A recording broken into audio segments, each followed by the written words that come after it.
Ciência.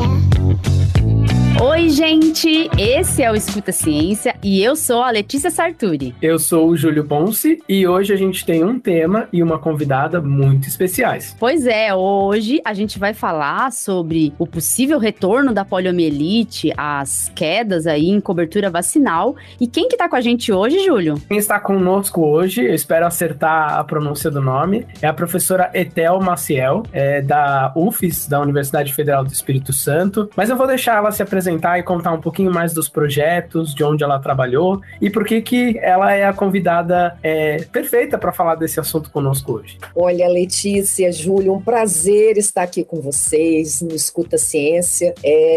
Estou muito feliz de estar aqui falando com esse público que tem acompanhado vocês e quero parabenizar aí já pelo sucesso. É muito bom a gente dar voz, né, escutar a ciência e dar voz àqueles que fazem ciência e que estão aí, né, batalhando nessa guerra de narrativas que a gente tem vivido aqui de forma tão intensa no Brasil, e ter canais, né, como o de vocês que estão aí repercutindo, né, a ciência de fato, com as suas múltiplas incertezas, né, mas é muito importante que a gente tenha, né, um canal que o público possa confiar, e acho que vocês representam isso muito bem, então estou muito feliz de estar aqui com vocês. Obrigada, Ethel. Olha, você foi uma voz muito importante e tem sido ainda nessa luz pra gente.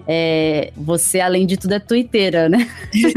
Virei, né, Letícia? Virei. Não era. Então, o Júlio falou um pouquinho, né? Eu sou enfermeira de formação, e fiz o meu percurso na ciência escolhendo a epidemiologia. A epidemiologia é essa ciência, né, que estuda, que determina o que faz com que as doenças se espalhem e cheguem até as comunidades da forma que chegam. Então, a gente estuda como a doença se distribui, o que determina para que elas aconteçam da forma como acontecem. E sempre em epidemiologia, a gente sempre diz que o passado dá pistas importantes para o futuro, né? Então, entender os padrões, entender por que as doenças elas acontecem da forma que ocorrem, é importante para a gente fazer previsões, né? Entender o que pode acontecer no futuro. Então, a epidemiologia é essa ciência. Eu fiz aí o meu percurso do mestrado, doutorado, já desde a graduação eu escolhi a tuberculose, então foi a doença que eu estudei mais. É uma doença infecciosa, né?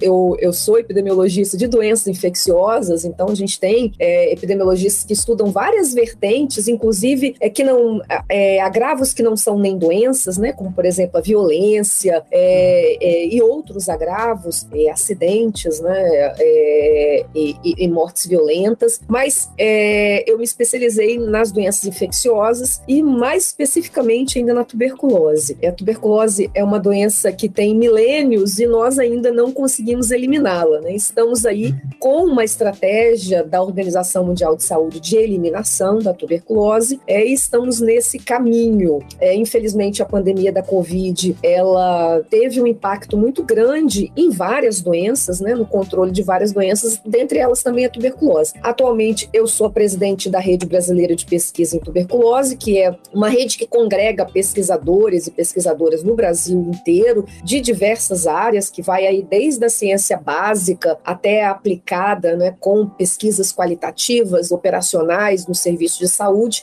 Então, temos um grande número de pesquisadores e pesquisadoras, e a rede tem 20 anos. É uma experiência, digo assim, bem sucedida, que tem sido utilizada até pela Organização Mundial de Saúde para outras doenças e outros países, como uma experiência bem sucedida, porque ao invés, Letícia e Júlio e as pessoas que nos acompanham aqui, de nós competirmos entre nós, o que é bem comum na ciência, né? Os recursos são escassos e a gente está sempre competindo por eles, nós agregamos, né? Então, nós fazemos projetos que são multicêntricos, cêntricos, que acabam ficando, eu diria assim, mais viáveis no Brasil, onde a gente tem pouco financiamento, né? E a gente pode olhar aspectos diferentes da doença, porque temos aí pesquisadores que trabalham ali desde a bancada, né, nos laboratórios, até aqueles que estão na ponta ali no serviço de saúde. Então, a gente tem esse grupo que consegue aí ter um olhar maior, né, ou mais ampliado do problema, e com isso também a gente consegue se articular para poder concorrer a editais, né, que possam ser mais viáveis do ponto de vista do nosso país, onde a gente tem poucos recursos, né? Então isso também ajuda muito. Então é mais ou menos isso. Eu tenho nas últimas pandemias e epidemias no Brasil atuado, então assim, a epidemia de febre amarela, a pandemia de Zika vírus, a pandemia de HIV, todas elas eu atuei e muito próximo aí com o Ministério da Saúde, independente do governo, né, em questão. Não foi diferente com a Covid-19, eu acompanhei, né, eu participei do Plano Nacional de Vacinação contra a Covid-19, lá no seu início, né, e agora eu sou membro do Comitê Técnico Assessor do PNI, que tinha sido extinto no início desse governo. A gente esse comitê que é sempre muito atuante, a gente sempre atuou de forma muito intensa, ele foi extinto logo ali no início do governo atual, e nós tivemos então uma recomposição dele agora no final foi setembro específica, se não me engano, gente, agora a gente fica meio confuso com essa história de pandemia com o tempo, né? Mas foi esse ano, eu acho que a recomposição dele foi maio, a gente teve uma reunião ali no final de junho, depois nada mais aconteceu e agora ele está sendo recomposto. Então eu sou a representante da Associação Brasileira de Saúde Coletiva no PNI. Então, só para gente, para dar para os nossos ouvintes uma visão mais geral, né, de como que eu cheguei aqui. Pois é, vimos aí, olha, muita atuação mesmo da ETEL. A gente fala das atuações na rede, né, no Twitter, porque é lógico, muita gente da ciência foi para as redes sociais por necessidade mesmo. A gente via aí muita gente perdida, confusa, numa guerra de informações, e eu acho que isso foi muito importante, e obrigada, viu, ETEL, por ter tido a coragem de também estar lá, porque senão a gente acaba muito sozinho, né, porque é muita gente querendo falar a informação correta, esclarecer a população, mas tem muito mais gente querendo fazer o oposto, deixar a população confusa e ali disseminar desinformação, né, e esse é um grande problema. Bom, como todo mundo pode ver, a gente tá com uma convidada muito especial para falar desse tema, e eu já começo assim, colocando uma coisa que é chocante, né, que a gente tá mesmo em risco de retorno da polio em vários países, né, a gente já teve casos em países da África, no Malawi a gente teve caso documentado, nos Estados Unidos também, e isso já traz uma preocupação. Então eu queria saber, Theo, qual a sua avaliação aí desse risco, né, a avaliação sobre esse aparecimento de casos da doença em países que tinham aí algum controle sobre a doença, né? Aqui nas Américas, nos Estados Unidos, por exemplo, há 3 décadas, né, a gente já tem esse controle da doença. Na África, no Malawi, parece que 10 anos faz que eles tinham controlado e apareceu o caso. Qual a sua avaliação sobre esse momento aí que a gente está vivendo? Então, Letícia, eu considero um momento, assim, muito grave. Nós estamos, eu diria, se a gente fizer um paralelo com aquele livro do Gabriel Garcia Marques, Crônica de uma Morte Anunciada, é muito parecido. No livro ele conta, assim, né, um dia da vida do Santiago, que ele encontrou com várias pessoas poderiam ter impedido a morte dele, né, o assassinato dele, e ninguém faz nada. É mais ou menos assim que nós estamos vivendo no Brasil. Nós temos todas as condições para o retorno da poliomielite, e a gente está assistindo, eu diria, passivamente, tendo em vista a nossa cobertura vacinal, né? Então, assim, nós tínhamos que estar nesse momento todos, assim, desesperados, né? Todos, o governo tinha que estar fazendo campanha, nós tínhamos que estar fazendo busca ativa, nós tínhamos que estar fazendo muitas coisas para mudar o que está acontecendo agora. Então, qual é o nosso cenário atual? O cenário de baixa cobertura, a nossa meta seria acima de 95%, 65%. A gente encerrou a campanha no dia 30 com menos de 60% de cobertura vacinal. Alguns estados, inclusive, fizeram a prorrogação da campanha, né, até agora outubro, final de outubro. Aqui o meu estado mesmo foi um deles, então vários estados estão prorrogando a campanha, porque não atingiram, né, a gente não atingiu nem 70%, que seria, vamos dizer assim, o mínimo desejável, né? Nós temos um outro problema, que há uma recomendação da Organização Mundial de Saúde que os países, elas substituam a vacina, que é a VOP, a vacina oral, né, de poliomielite, a VOP, pela VIP, que é a vacina inativada de poliomielite, né? Então, o Brasil já tem mais de 10 anos que fez essa substituição no esquema básico. Então, a gente tem 3 doses de vacina de vírus inativado, que é intramuscular. Então, o nosso famoso Zé Gotinha, que foi importantíssimo, né, que é o mascote do nosso Programa Nacional de Imunização, foi responsável pela eliminação, né, pela erradicação, pela eliminação da poliomielite. A gente ainda não erradicou, mas assim, para a eliminação da poliomielite em várias regiões do mundo, pela facilidade com que né, para você levar para todos os locais, para você fazer uma vacinação ampla. Então, a gotinha é muito mais fácil, você precisa apenas, né, de uma pessoa, você não precisa de seringas, agulhas, profissional treinado, né? Então, é muito mais fácil a gente atingir um público maior. Então, a vacina, a VOP, né, a vacina de vírus atenuado, que é a vacina oral, então aquele vírus enfraquecido, né, para quem está nos acompanhando aqui, ela foi muito importante, importantíssima. Mas a ciência foi evoluindo e a gente viu que a vacina de vírus inativado, que é intramuscular, né, tem essa dificuldade, porque para você levar, você vai precisar de profissional treinado, você vai precisar de mais insumos, né? Mas é uma vacina que oferece, praticamente não tem nenhum risco. Os efeitos adversos são muito pequenos, mais dor local, a gente não tem, né? Então é uma vacina, vamos dizer assim, que evoluiu do Zé Gotinha, que é um de vírus atenuado, que a gente não pode dar para pessoas que estão, por exemplo, gestantes, imunossuprimidos, né? Então tem aí uma série de restrições dessas vacinas de vírus atenuados. E aí a Organização Mundial de Saúde, já há cerca aí de uns 15 anos, orientou para que os países que já tinham atingido uma eliminação substituíssem a vacina e usassem só vírus inativado e não usassem mais vírus atenuado. O Brasil faz um misto, usa no esquema básico a vacina de vírus inativado, então usa essa VIP, né, intramuscular, e faz no esquema de reforço a vacina de vírus atenuado, a vacina oral, tá certo? Então esse é o nosso esquema. O que acontece e qual é o problema agora? Essa vacina de vírus atenuado, ainda que ela, vamos dizer assim, quando a gente faz uma cobertura grande, ela substitua o vírus selvagem, né, aquele que vai provocar a doença mais grave, mas você ainda tem alguma atividade viral, né? Você ainda tem, ele tá ali atenuado, enfraquecido, mas tem atividade viral. E num cenário onde você tem pessoas tomando a vacina oral, né, essa vacina, esse vírus sendo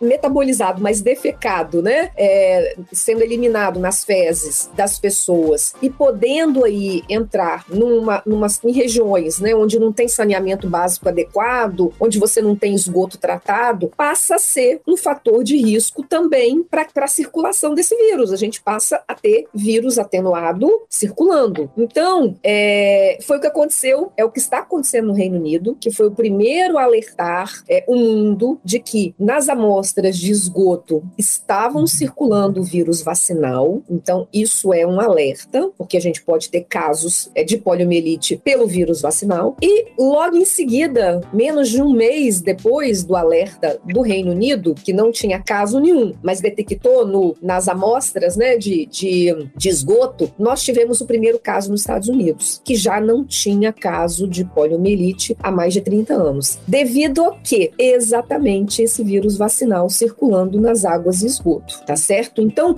se o vírus, mesmo atenuado, encontra alguém suscetível, a gente tem aí um ambiente para produção de doença. E nós tivemos agora, na semana passada, o caso do Pará, da criança, né, do Pará, que fez com que as autoridades ficassem aí, a gente já está no estado de alerta no Brasil, desde o caso dos Estados Unidos, né, porque como a gente está na mesma região das Américas e a mobilidade, né, entre as viagens, né? As pessoas vêm, pessoas vão, então é possível que a gente tenha trazer, né, esse vírus vacinal e ele pode se espalhar. Nós temos aí o caso do Pará. O caso do Pará, no primeiro momento, nós achamos que fosse poliomielite por vírus vacinal, né? Então, assim, que poderia ter sido uma transmissão por esgoto, por água, né? Por esse veículo. Acontece que, na sexta-feira, o Ministério, então, colocou uma nota, né, de que a criança tinha tomado a vacina e 2 dias depois tinha desenvolvido os sintomas, os sinais e sintomas, né? O mais provável é que fosse um efeito adverso. E isso é muito importante a gente dizer aqui, para que a gente não estimule, né? Para que a gente deixe bem registrado essas diferenças e por que elas acontecem. Em geral, mesmo essas vacinas de vírus atenuado, elas dão pouquíssimo efeito adverso. Mas o que nós temos? Um esquema errado dessa criança. Essa criança, hoje, a gente só dá o esquema com a vacina oral se a criança tiver tomado a vacina de vírus inativado no esquema básico. Então, o cartão da criança, não havia um erro. Ela não foi vacinada com esquema básico de vírus inativado, porque aí o reforço faria um sentido. Ela já estaria, né, protegida e aí você só daria um reforço. O que aconteceu? Sem o esquema básico, essa criança que recebeu diretamente pela primeira vez uma vacina de vírus atenuado teve uma reação que está sendo investigada agora. A gente precisa esperar aí o sequenciamento desse vírus para poder entender direitinho se é uma poliomielite, né, de vírus vacinal ou se é uma reação, mas a princípio é isso que está acontecendo. Então, de qualquer forma, Letícia e Júlio, isso configura um erro do nosso Programa Nacional de Imunização, né? Porque essa criança, ela recebeu, um erro vacinal, ela recebeu aí uma vacina que não estaria adequado, né? Ou não adequada para ela. É um pouco de falta de treinamento também de quem tá na ponta ali para tentar orientar, né? Exato. E verificar isso. Infelizmente, a gente defende o SUS, lógico, só que a gente não, em nenhum momento a gente não reconhece os problemas que acontecem, né? Isso a gente não deixa de reconhecer. E graças ao SUS a gente tem essas vacinas disponíveis. O que a gente tem que ressaltar que, por exemplo, esse caso não é o vírus da polio selvagem. Isso. Os países que a gente está falando que teve caso são países que detectaram o vírus selvagem, né? Não é um vírus final que pode circular nessa situação como que a Etel expôs aí pra gente. Isso é bem importante. Eu achei muito importante a explicação da professora Etel, porque mostra quão complexo que é a gente tratar com uma doença infecciosa que a gente já conhece e faz a gente entender melhor algumas ações que a gente teve que tomar e conforme a gente foi conhecendo mais, a gente mudou, a gente adaptou, a gente atualizou com a Covid, né? Então, uma doença que a gente já tem tanto conhecimento, que a gente tem avanço, a gente ainda está descobrindo, né, detectando formas aí em que, mesmo que eu tenha um protocolo muito bem pensado, ainda pode acontecer falhas, e me traz uma outra preocupação, né, que mostra quão importante é esse acompanhamento e quão necessário é a gente fortalecer o SUS, né? A gente notando essa falha de treinamento, é um alerta também para a gente melhorar os protocolos de treinamento e tornar o SUS ainda mais forte. O que eu estava pensando durante a resposta é que a gente tem, né, essa suspeita dessa questão dos efeitos adversos, da questão de ter sido um esquema vacinal incompleto, e a gente está nesse contexto de reabertura de fronteiras, né, de facilidade de mobilização, de as pessoas não terem mais restrição para viagem, praticamente nenhuma, passados aí 3 anos, né, do primeiro caso de Covid, que era o que incitou esse fechamento de fronteiras. Então a minha pergunta é mais para a gente perceber, né, o momento crítico em que a gente está. A gente vive uma real ameaça do retorno da polio, como uma pandemia, como uma epidemia, como, mesmo que seja uma coisa localizada, mas uma coisa que represente um risco para a saúde pública? Sim, Júlio, porque nós temos as condições com essa baixa cobertura vacinal, porque olha só, quando você tem essa baixa cobertura vacinal conjugada com crianças que estão suscetíveis, porque elas não foram vacinadas, o organismo, né, não conhece o vírus, não tem resposta imunológica construída constituída para ele, e você expor essas crianças, mesmo que seja ao vírus vacinal, passa a ser um problema. E quando eu não sei exatamente se eu falei na minha resposta anterior, mas eu vou reafirmar aqui, a Organização Mundial de Saúde, ela orienta que países como o nosso, que não tem, né, então o vírus selvagem, mas que tem o vírus atenuado, que a gente não utilize mais essa vacina, nem nos reforços. Então, assim, que o reforço da vacina também seja feito com o vírus inativado, para que a gente não deixe esse vírus atenuado circulando. Então, é muito importante que o Ministério da Saúde mude isso. A gente tem batido um pouco nessa tecla, né? Inclusive a Sociedade Brasileira de Imunização também recomenda isso, porque é uma recomendação da OMS, porque se você tem baixas coberturas e continua estimulando, colocando o vírus atenuado, né, que vai ser eliminado nas fezes de crianças vacinadas, e aí, infelizmente, no Brasil a gente não tem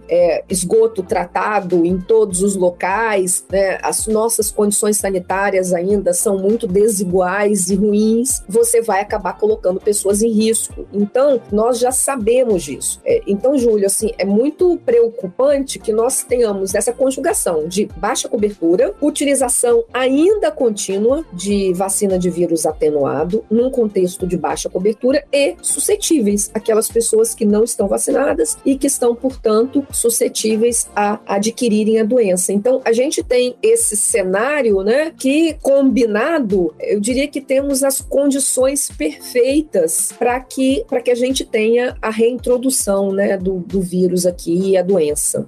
Isso é um risco mesmo, né? Se a gente pensar assim, tem crianças que não estão vacinadas, não estão com esquema vacinal completo, tem crianças que nem tomaram nenhuma vacina, ainda temos as crianças que mesmo vacinadas podem ter aí algum tipo de comprometimento da imunidade, né? Como crianças imunodeprimidas, e isso é um conjunto de fatores que fazem com que um vírus atenuado possa oferecer um risco mesmo da gente ter aí uma doença mediada até mesmo pelo vírus vacinal, que é esse vírus que foi encontrado nessa criança, que não tinha imunidade prévia, né? Não tinha imunidade prévia porque não tinha esquema completo anterior, e aí acarretou nesse problema.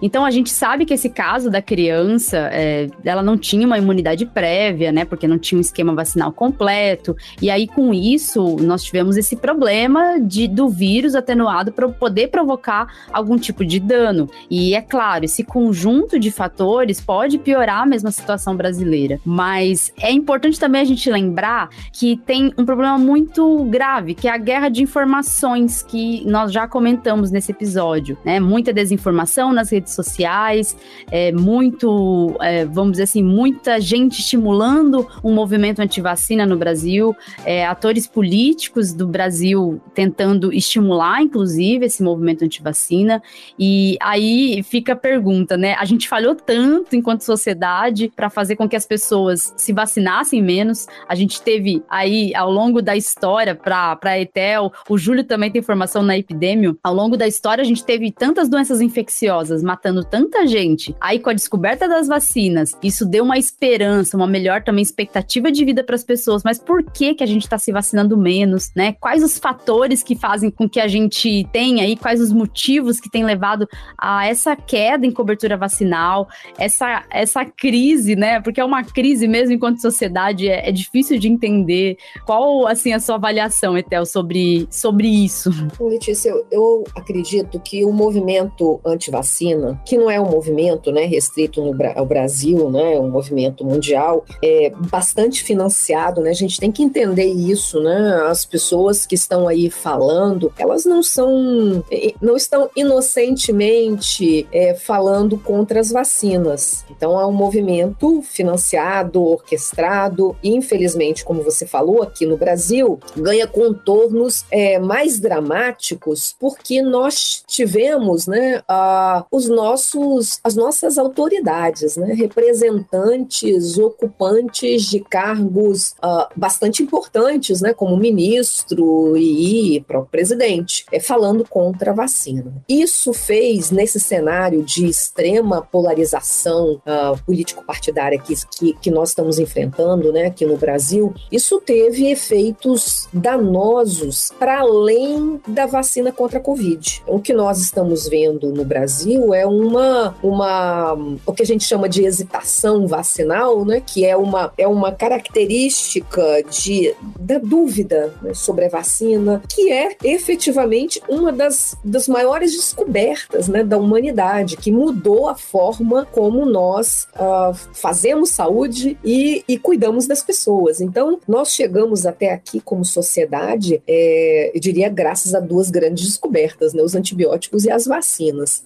Mas estamos enfrentando agora essa crise em relação às vacinas, inclusive com essas nossas autoridades falando contra isso, o que, como eu disse, fez com que não só a vacina contra a Covid, mas as outras vacinas acabassem de fazer com que as pessoas tivessem dúvidas contra a necessidade delas. Será que eu devo levar, né, minha criança para vacinar? Essas vacinas, elas provocam problemas. Então, várias coisas que foram ditas durante a pandemia da Covid, infelizmente, impactaram as nossas coberturas de todas as outras vacinas. Nós estamos enfrentando no Brasil algo que nunca tínhamos antes vivenciado, né? Com um programa eu diria assim, da ordem que nós temos, né?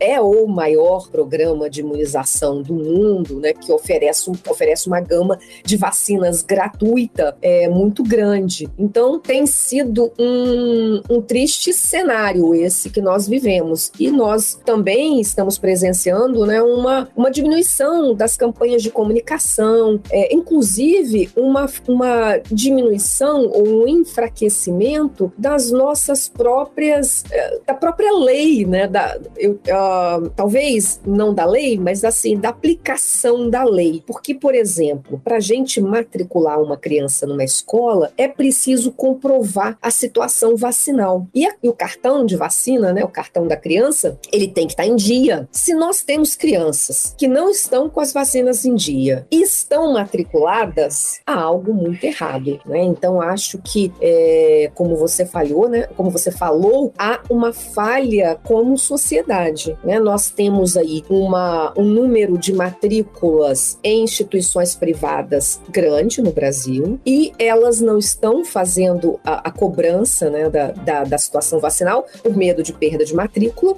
e também não estamos vendo isso de forma efetiva no nosso sistema público. Então, nós estamos aí enfrentando esse grande desafio que nesse momento seria, Letícia, aplicar a lei. Pois é.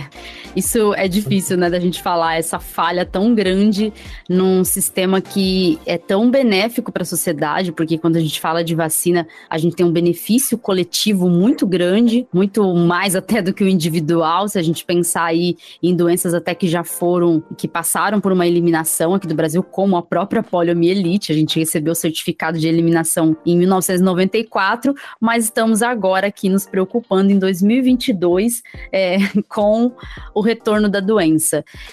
Eu fico bem preocupada mesmo. Eu acho que a gente vive um problema sério, não só dessa questão da falta da aplicação da lei, também desse problema sério de discurso anti-vacina de quem deveria estimular a vacinação, mas também, como você falou, teve corte em campanha de vacinação, as campanhas de vacinação, inclusive campanhas publicitárias de vacinação, vamos dizer assim, foram cortadas desde 2019, então isso tem um impacto muito grande. Tem pais e tem mães que, se não verem a chamada para a campanha, talvez não vão lembrar de vacinar, e às vezes não são anti-vacina, não aderiram ao movimento anti-vacina, mas faltou ali um estímulo, né, para que essa vacinação fosse de fato ali concluída, né, e que as crianças ficassem protegidas. Por isso, eu acho que, assim, como mensagem final, eu acho que é bom a gente fazer esse estímulo para os pais e para as mães, para os responsáveis que vão ouvir esse episódio, para você que está escutando também, que pode estimular alguém a disseminar informação científica de qualidade aí, para estimular a vacinação, para a gente vencer, então, essa baixa cobertura vacinal. Qual a sua mensagem final, então, Etel, aí para o pessoal, para estimular a vacinação? Olha, Letícia, eu acredito que a gente precisa fazer um grande movimento da sociedade. Entender que uma população saudável é uma população que também vai ter muito maior produtividade. Se a maioria, né, dos nossos setores produtivos considera que a economia é mais importante que tudo, como temos, infelizmente, né, Letícia, muitas pessoas que pensam assim, a gente precisa dizer isso, né? Sem ter uma população saudável, a gente não tem uma economia produtiva. Então, nós precisamos cuidar da saúde das pessoas, que deve ser a nossa principal missão. Sem ter uma população saudável, e para garantir isso, nós precisamos da vacinação, nós precisamos estimular isso, estimular nas escolas, incluir isso como um calendário de aula, sabe, Letícia? A gente falar sobre isso, chamar os pais, a gente precisa educar as pessoas, não no sentido de punir, né, mas no sentido de educar da necessidade da necessidade dessa vacinação para a gente proteger todo aquele coletivo da escola. A gente precisa que os empresários levem esse discurso para suas empresas, para suas indústrias. Nós precisamos que esses setores do Brasil entrem na campanha de vacinação, também educando aos seus trabalhadores. Nós precisamos que todos os setores da sociedade compreendam a importância da vacinação. Para isso, Letícia, eu vou fazer aqui um paralelo com a nossa vacinação animal, pensando que a gente vive, né, numa saúde global que precisa da nossa fauna, nossa flora, né, e os humanos aqui juntos. Mas, mesmo para os nossos produtores, né, aqui no Brasil, se a gente não tem o certificado de vacinação, a gente não consegue exportar, né? Se a gente não tem a saúde dos animais de forma certificada, isso significa vacinação em dia, a gente não consegue também movimentar a economia desse setor. Então, a vacinação, ela é importante não só nos humanos, mas nos animais também. Lembrando que a gente tem aí como a gente viu, tanto na Covid, quanto na Monkeypox agora, como várias outras doenças, a gente tem transmissão de animal para humano, de humano para animal. Então, é muito importante que a gente permaneça com todas as vacinas de toda a sociedade em dia, para que a gente tenha uma sociedade, além de ser mais saudável, também mais produtiva. Muito bom. Eu acho muito bacana essa mensagem da responsabilidade individual em relação a um bem coletivo, né? Que a gente deveria realmente se perceber como parte de uma sociedade. Eu gostaria, então, para a gente finalizar, de agradecer, dizer que foi uma honra e um prazer. Eu aprendi demais escutando a professora Etel. Gostaria de agradecer ter aceito o nosso convite para participar do nosso podcast e ter dedicado o seu tempo para explicar para as pessoas o momento crítico que a gente vive em relação à imunização, em especial da questão da polio, que foi o que a gente tratou aqui nesse episódio. Muito obrigado, Etel. Obrigada, Júlio. Obrigada, Letícia, pelo convite. Um prazer estar aqui. Estou à disposição de vocês, que precisarem. E deixar aqui, falar para as pessoas, né, para quem tem, principalmente criança, né, Júlio e Letícia, para observar o cartão de vacina, olhar ali, ver se a criança tem as 3 vacinas, a vacina VIP, né, a vacina de vírus inativado, de poliomielite, conferir essa caderneta e, se não tiver, procurar a unidade de saúde para colocar a vacina em dia. É assim que a gente vai conseguir que essa doença, que já foi tão grave no passado, né? Felizmente, a gente só tem as lembranças de filmes e livros, né, Júlia e Letícia? Felizmente, a gente não tem mais aquelas cenas tão tristes de pessoas com paralisia, né, nos membros inferiores, sem conseguir realizar suas atividades, impactando toda a qualidade de vida daquela criança, né, até a sua vida adulta. Então, felizmente, essas cenas ficaram nos livros, né?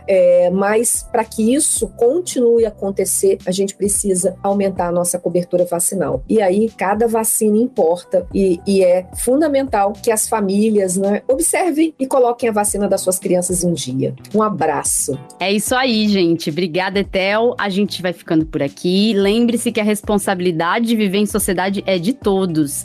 Isso a gente tem que ter consciência, porque a vida em sociedade exige da gente também cumprir deveres, né? Não somente ter direitos. Então vai lá, complete o esquema de vacinação, não só da polio, de qualquer outra vacina que não esteja completo, vai lá e complete, porque isso é importante para nos proteger das doenças infecciosas. Vamos progredir enquanto enquanto sociedade e nunca retroceder. É isso. Tchau, tchau e até o próximo episódio.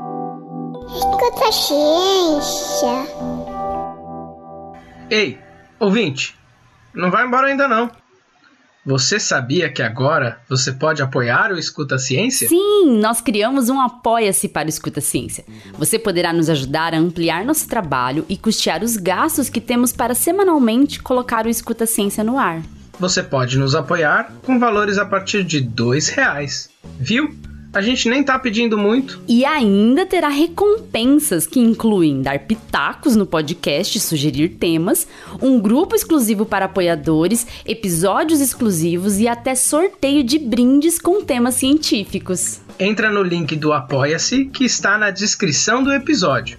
Esse link aqui, apoia.se/Escuta a Ciência Podcast. Tudo junto e sem acento. Apoie nosso trabalho. Fazemos isso por amor e dedicação, mas queremos fazer cada vez melhor para você, por você. Seu apoio é importante. Se você não puder apoiar com dinheiro, não se preocupe. Nos ajude divulgando o Escuta a Ciência. Obrigada por acreditar que a ciência deve ser escutada.